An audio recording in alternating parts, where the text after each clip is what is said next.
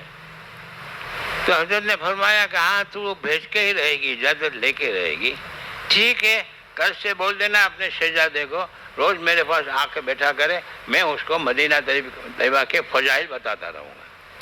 تو حضرت نے پورا سال اپنے شہزادے کو مدینے کے فضائل سکھائے کہ مدینے کا یہ ادب ہے، یہ ادب ہے، یہ ادب ہے، یہ ادب ہے۔ حضرت کی خود کی بہت بڑی حویلی تھی، کئی کمرے تھے، 50 کمرے تھے۔ شہزادے گئے حج کے لیے، حج سے جب واپس آئے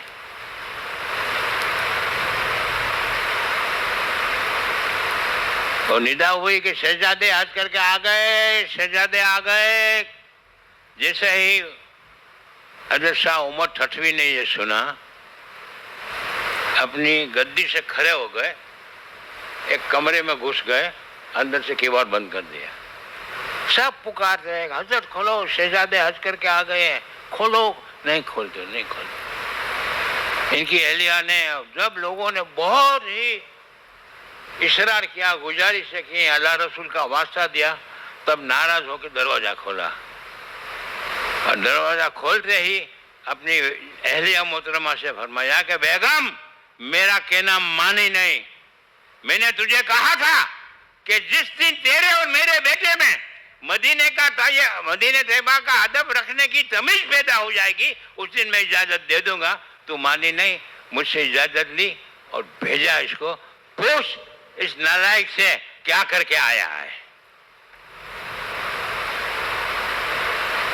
تو اہلیہ اپنے بیٹے سے بولتے ہیں کہ بیٹا تیرے ابا کہہ رہے ہیں کیا کر کے آئے تھے؟ اماں کچھ کر کے نہیں آیا، میں گیا یہ سب بتایا، یہ کر کے آیا، کچھ نہیں کہا۔ تو حضرت فرماتے ہیں جھوٹ بول رہا ہے، اس کے کونے میں بٹھا دے اور اس کو بول کے پورا دماغ میں چلا کیا کر کے آیا ہے۔ تو تھوڑی دیر بیٹھنے کے بعد سوچتے ابو ایک چیز یاد آ گئی، بولا بول کیا یاد آ گیا بول۔ تو شہزادہ عرض کرتا ہے کہ حضور میں ایک دن مسجد نبوی میں ظہر کے بعد کوئی کام نہیں تھا تو مسجد میں بیٹھا کچھ درود وغیرہ پڑھ رہا تھا، تو ایک خصیل کتا مسجد کے قریب آیا اور مسجد کی دیوار سے اپنی پیٹھ کو رگڑنے لگا۔ تو مجھے اچھا نہیں لگا کہ یہ کتا مسجد نبوی کی دیوار کو اپنی پیٹھ سے رگڑ رہا ہے، تو میں نے کر کے بھگانے کی بہت کوشش کی، لیکن وہ میری طرف کو التفات ہی نہیں کرتا تھا، سنتا نہیں تھا۔ مجھے غصہ آ گیا، میں نے اس کو 3 لکڑی مار دی۔ کتنی؟ تو حضرت نے فرمایا 3 لکڑی ماری تھی نے، آ جا۔ کرتا اونچا کیا اور دیکھ لے یہ 3 لکڑی ہے۔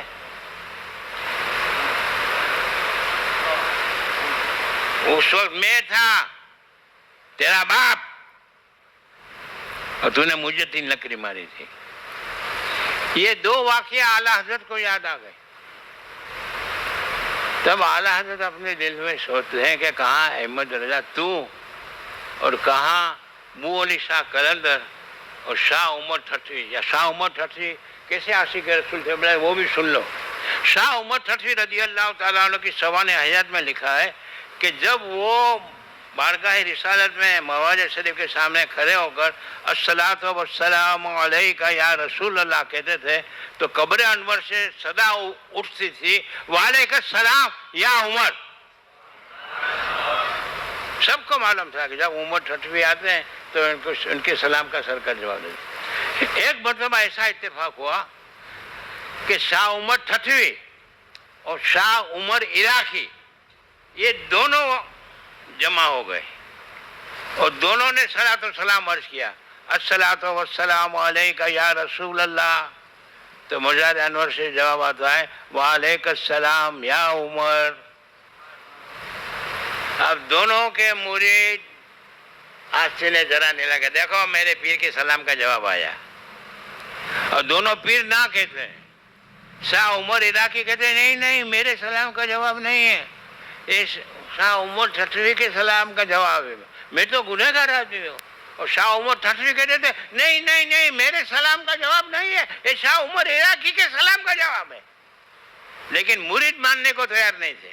وہ فارسی کی کہوت ہے نا کہ پیرا نمی پریدن مریدہ می پرانن.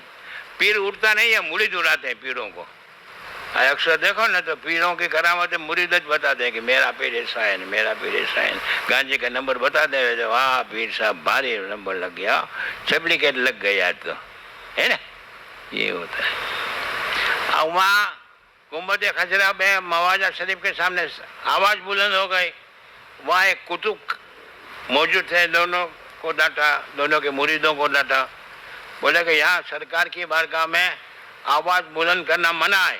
قرآن کہتا ہے لا ترفعوا اصواتکم فوق صوت النبی. یہ حکم صرف سرکار کی ظاہری حیات میں نہیں تھا بلکہ آج سرکار کی آرام گاہ میں بھی یہی ادب ہے. خاموش ہو جاؤ. تو وہ بولتے ہیں کہ حضور ہمارا فیصلہ تو کر دو کس کے سلام کا جواب ہے. قدس صاحب نے فرمایا ابھی فیصلہ کر دیتا ہوں. دونوں عمر قریب قریب کھڑے ہو جاؤ اور دونوں ایک ساتھ سلام عرض کرو. تو عمر ٹھٹوی اور عمر عراقی رضی اللہ تعالیٰ عنہما دونوں قریب کھڑے ہو گئے اور دونوں نے کہا الصلاۃ والسلام علیکہ یا رسول اللہ. تو مزار اقدس سے جواب آیا وعلیکم السلام یا عمر ٹھٹوی. تو اعلیٰ حضرت کو یہ دونوں بزرگ کے واقعہ یاد آ گئے کہ احمد رضا کہاں تو اور کہاں یہ بزرگ جب یہاں کتے کی شکل میں گھومتے ہیں تو تیری کیا مثال. تو فوراً شعر لکھتے ہیں کوئی کیوں پوچھے تیری بات رضا تجھ سے کتے ہزار پھرتے ہیں. بس یہ شعر لکھنا تھا کہ فوراً کیا دیکھتے ہیں کہ جعلی اقدس کے اوپر سرکار دو عالم صلی اللہ علیہ وسلم کا نورانی چہرہ نظر آیا. فوراً شعر لکھتے ہیں پیش نظر وہ نو بہار سجدے کو دل ہے بے قرار روکیے سر کو روکیے ہاں یہی امتحان ہے. اب دیکھو ابھی تو شعر وہ جو میں نے پڑھا اس کی تصریح شروع نہیں کی.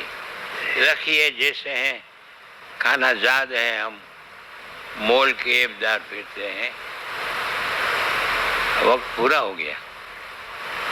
ابھی میں بولوں گا تو 3000 روپیہ فائن لگ جائے گا. لہٰذا انشاءاللہ کبھی موقع آیا تو یہ شعر کی تصریح کروں گا. صرف اتنا یاد رکھو کہ اس شعر میں اعلیٰ حضرت نے قرآن مجید کی ایک آیت سورہ توبہ 12-11 آیت نمبر 111 ان اللہ اشتری من المؤمنین انفسهم واموالهم بان لهم الجنہ اس آیت کا پورا مفہوم اس میں بیان کیا ہے. اور علم فقہ کا ایک مسئلہ اور حدیث کی کتابوں سے 160 حدیثوں کا نچوڑ اس میں دیا ہے. اب سمجھ لو اگر میں یہ سب حدیثیں بتاؤں گا تو کتنا ٹائم ہو جائے گا. فجر کی اذان ہو جائے گی آپ بھاگ جاؤ گے. میں نہیں تھکوں گا انشاءاللہ. میرا پیر کا مجھ پہ کرم ہے. مفتی اعظم ہند زندہ باد. انشاءاللہ کبھی موقع آئے گا تو بیان کروں گا. یہ جو شعر ہے رکھیے.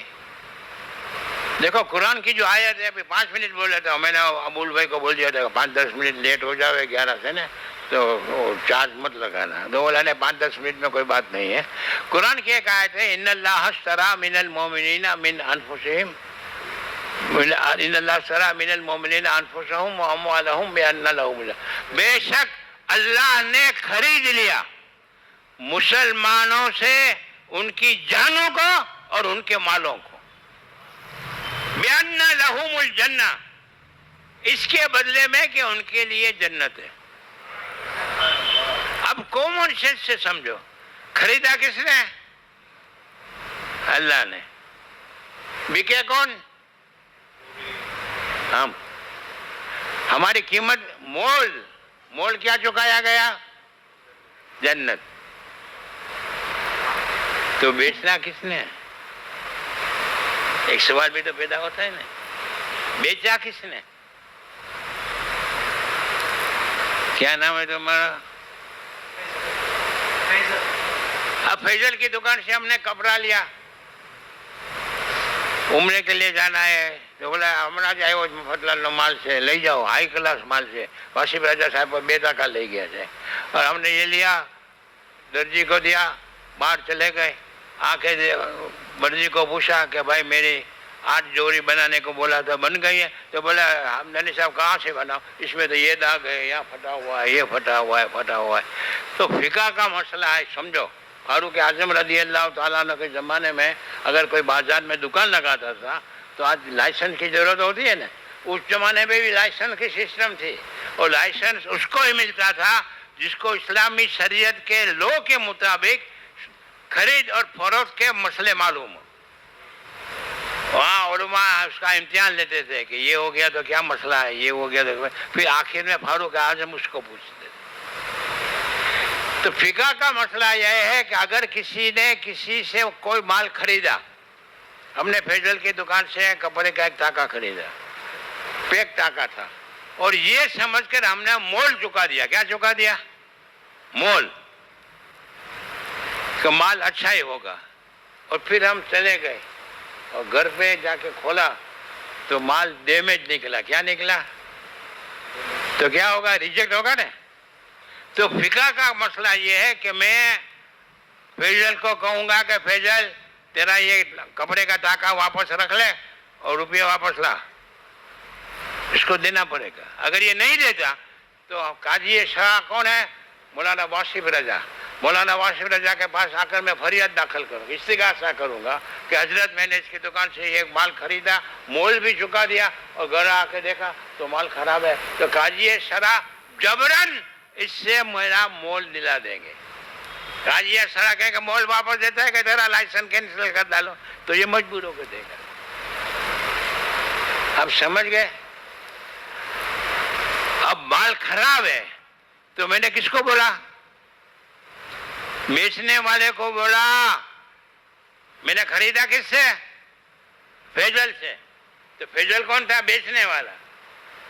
تو اللہ نے ہمیں خریدا. ان اللہ اشتری, اللہ نے خریدا من المؤمنین انفسہم واموالہم, مسلمانوں سے ان کی جانوں کو اور ان کے مالوں کو جنت کے بدلے میں. بکے ہم. خریدا کس نے؟ اللہ نے. مول کیا چکایا گیا؟ جنت. تو بیچا کس نے؟ تو لا محالہ کہنا پڑے گا بیچا مصطفیٰ جان رحمت نے. تو ریجیکٹ مال کس کے پاس واپس آتا ہے؟ بیچنے والے کے پاس آتا ہے نا. کپڑے کا ٹاکا خراب تھا تو میں بیچنے والے کے پاس گیا, تو ہم اللہ کی بارگاہ سے ریجیکٹ ہونے والے ہیں.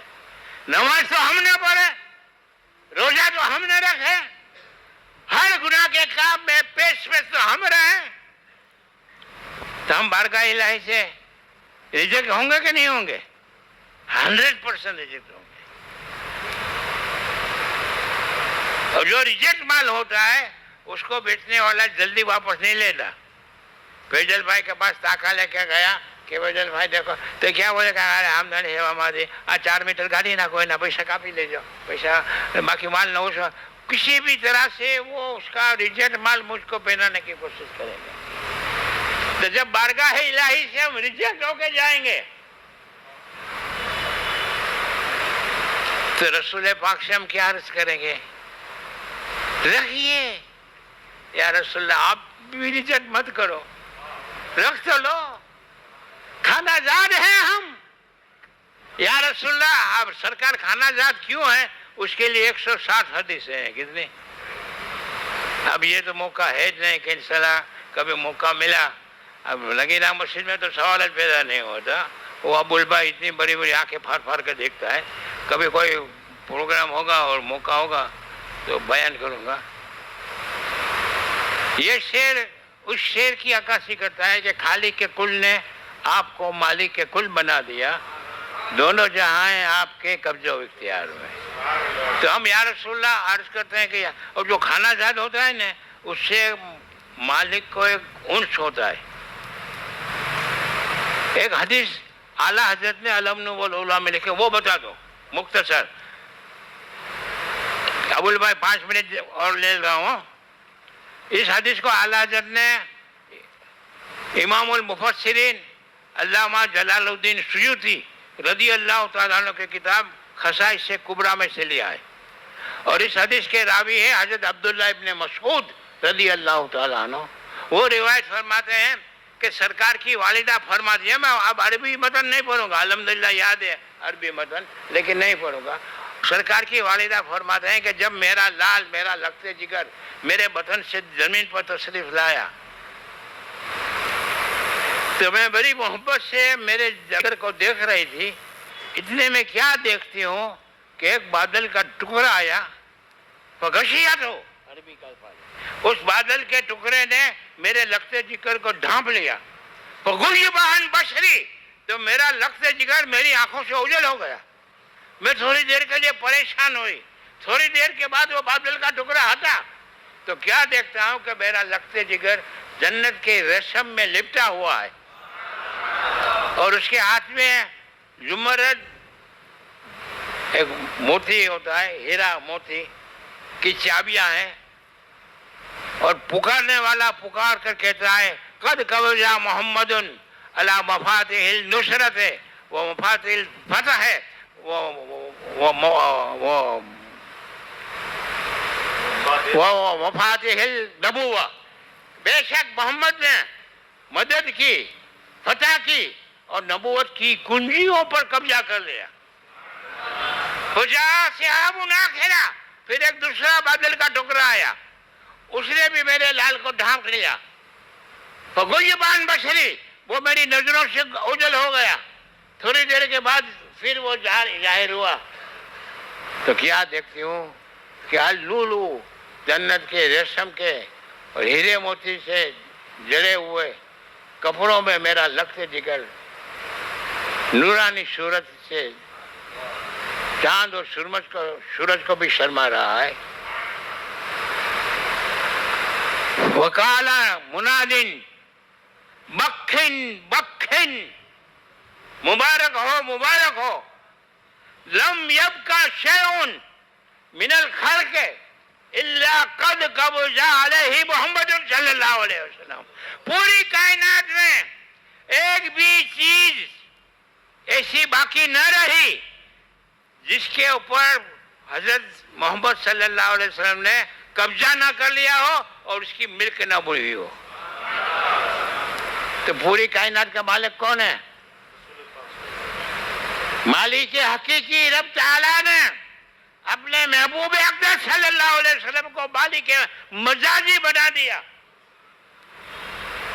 ہم اگر مدینہ میں پیدا ہوئے تو کھانا زاد ہوئے, ممبئی میں پیدا ہوئے تو بھی کھانا زاد. کیوں؟ ممبئی بھی مل گئے رسول پاک کی. پوربندر میں پیدا ہوئے تو بھی رسول پاک کے کھانا زاد. کیوں؟ پوری کائنات کے مالک اور قبضے دار سرکار دو عالم صلی اللہ علیہ وسلم. تو یہی اعلیٰ حضرت کہتے ہیں کہ یا رسول اللہ ہم کیسے ہی ہیں, کھانا زاد ہیں. اور ایک بات اور سمجھ لو, جو کھانا زاد ہوتا ہے نا اس سے મકાન માલિક કોઈ